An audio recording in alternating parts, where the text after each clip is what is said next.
Scriptable, I'm going to be showing you how to create this really awesome looking LED shard light. So let's begin. To create this shard light, you'll need the following materials: a piece of 12mm thick MDF, a 12 by 12 cm square of 1mm thick hardwood that looks nice. You'll also need a sheet of veneer and an LED strip, a link to which you can find in the description. You will also need two pieces of plexiglass that have been broken in an interesting way. Mine are leftovers from another build where I had to trim a larger piece down and didn't do it properly, resulting in the shard-like shape. Lastly, you'll need a 12-volt power source, like a DC adapter, with its connector chopped off. You'll also need two short pieces of wire and a decent length of thin 2-core wire. A cable from an old set of headphones is perfect for this. You will also need the following tools. While they're not pictured, you do need an iron and some fine sandpaper, as well as a fine-toothed saw, a fine knife, a metal ruler, a pencil and a right-angle ruler, a clamp, some wood glue and a brush to apply it with, and also some silicone-based glue, though a glue gun will also be suitable. You'll also need a soldering iron and solder, wire strippers and some scissors, a drill with a small bit, and lastly some finishing oil. So the first thing to do is to draw a diagonal line which divides your piece of hardwood in two. From this line, draw two parallel lines 2.5 centimeters from the middle line. Use a fine saw to cut down those outer two lines, and you should end up with a shape like this. Give it a light sand to remove any jaggies. Now place your hardwood shape onto your piece of MDF and line it up with the corner. Use a pencil to mark the obtuse angles of the hardwood onto the MDF. Now use your right angle ruler to draw a square using those marks and divide the square diagonally. Cut out the square and then cut it in half along the diagonal line so that you have two triangular pieces. These pieces form the base supports. Now position your plexiglass pieces on your hardwood shape and decide where you'd like them. Once you've decided, use a fine knife or a pencil to trace their positions.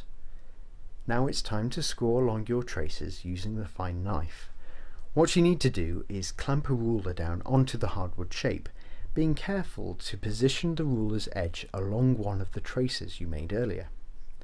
You may also want to put some scrap wood underneath so that you don't mark the surface underneath. Take extra care not to slip and don't overshoot the edges of your traces. Once you're sure that you've cut through the wood, release the clamp and move the ruler to the next trace. Once you've done the two long edges, carefully bridge them using the knife. You can now push out the wood and be left with a slot for your plexiglass. Use the knife to tidy up any edges that need it. Follow the same procedure for the second slot. Now use some wood glue to stick the supports to the hardwood. Using a clamp is recommended to lightly hold the pieces in place whilst it dries. Next, cut two lengths of MDF to fill the sides in and glue them in place. Now it's time to cut some veneer for the sides. Usually you can cut veneer with a fine knife and a ruler, but because my veneer had strong grain, cutting it with a knife resulted in a poor jagged edge. So if you experience the same problem, use a sharp kitchen knife that has a slight curve instead. Push down hard and rock it back and forth to make the cut. It still won't be perfect, but it'll be good enough. Regardless of whether you use a fine knife or a kitchen knife, make sure that you cut your veneer slightly larger than it needs to be so that it will overlap the edges.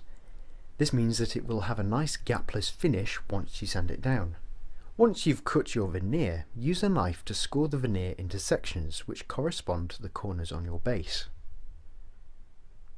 You don't want to cut through it entirely, but just enough so that it will bend easily at those points.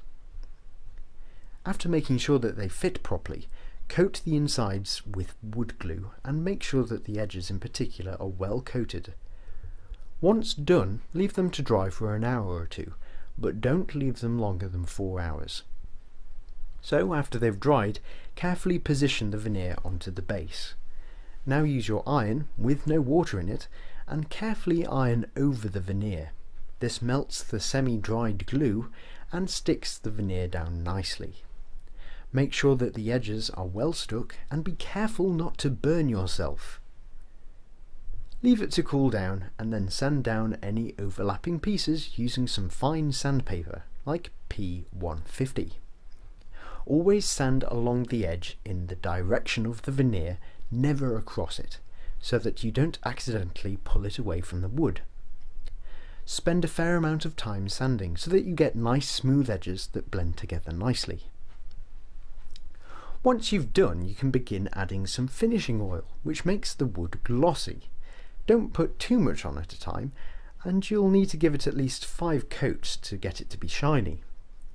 Leave each coat to dry for at least 5 hours before adding the next. Now it's time to work on the LEDs, and the first thing to do is to cut the strip into 2 sets of 3. Because of the way the strips are designed, you can do this and have 2 fully functional mini strips that still run off 12 volts. Always make sure that you cut along the designated lines in between the copper pads. Turn on your soldering iron, and whilst it's warming up, prepare your wires by exposing their ends using wire strippers.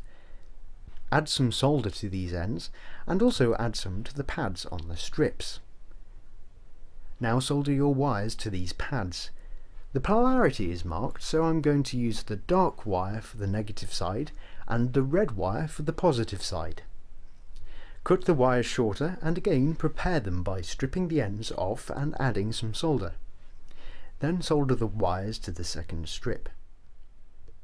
Make sure that you keep the polarity correct. Now prepare your 2-core wire by again stripping it and adding solder. This can now be soldered to one of the 2 strips.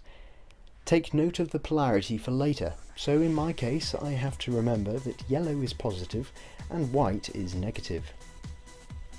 Check that they work by connecting them to a 12-volt power source, which in my case is the 12-volt adapter with its end chopped off. Now it's time to glue them to the bottom of the shards, so find a way of supporting the shards in an upright position. I used some holding clips cushioned with some tissue paper so that they don't mark the shards. Now add some blobs of glue in between each LED. Use glue which has some volume to it and sticks to plastic well. I used a silicone-based glue, but hot melt should work well too. After adding your blobs, place your shards on top and leave to dry. Whilst they're drying, cut 2 short lengths of MDF and glue them inside the base adjacent to the slots. They will provide something for the shards to adhere to later, but make sure that you leave enough room for the LED strips by not making the supports too tall. Drill a small hole at the back of your base for the 2-core wire to be threaded through. Once everything is dry, tie a knot in the wire and thread it through the hole. Then carefully push your shards through the slots. Apply some glue just above the LEDs and squash it against those supports you added earlier. Now it's just a case of carefully making sure that the shards are vertical and leaving them to dry. Using the right angle ruler is a handy way of checking that they're positioned correctly. All you need to do now is hook it up to the 12-volt DC adapter and you have finished and completed it. Well done.